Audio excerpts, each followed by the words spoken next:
High-protein diets, do they work? Too good to be true?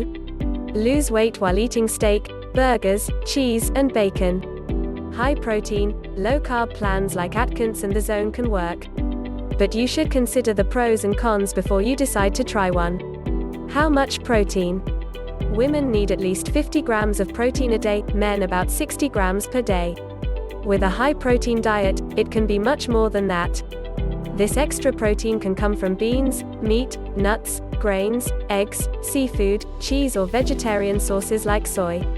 These diets often restrict carbs like cereals, grains, fruits, and possibly vegetables.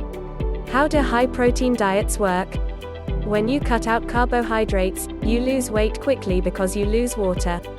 Then, with no extra carbs, the body begins burning more fat for fuel.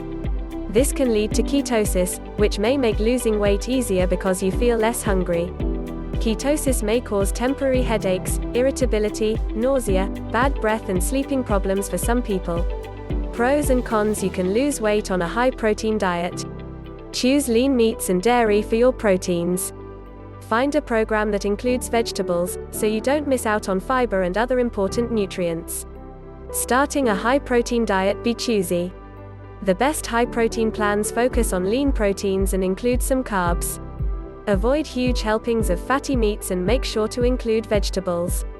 Ask your doctor, or a dietitian, to help you pick the right diet.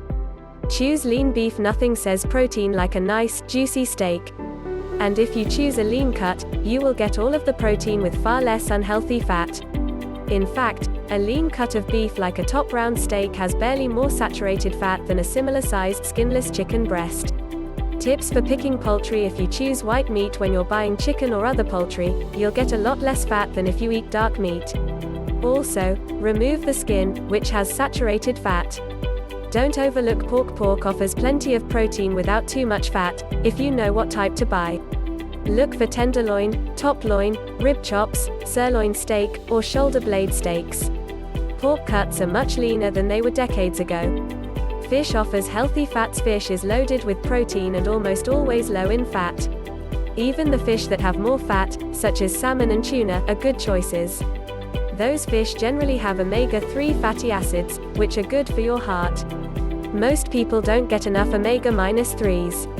Eggs for low-cost protein. Eggs are a good source of lean protein.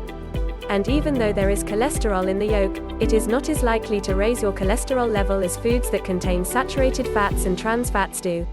Try soy. Protein doesn't come only from animals. Tofu, soy burgers, and other soy-based foods are plant-based sources of protein. Bonus: eating 25 grams of soy protein daily may help lower cholesterol. Eat more beans. 1¼ cup of beans has about as much protein as 3 ounces of broiled steak. Along with protein, the fiber in beans helps you feel full longer and also helps lower your LDL, bad cholesterol. Low-fat dairy adds calcium. Milk, cheese, and yogurt give you protein and calcium for strong bones and a healthy heart. Low-fat, non-fat, or reduced-fat dairy products can help you keep calorie counts down. Go whole grains, go fiber. Most high-protein diets limit grains, so make sure the grains you do eat are pulling their weight. Favor whole grains. You'll get fiber and nutrients. If you're buying products made with whole grains, check the labels to make sure they're not high in sugar or fat.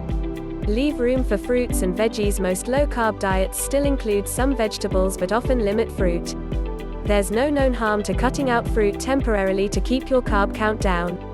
However, for your long-term health, choose a plan that includes fruit after you reach your weight goal.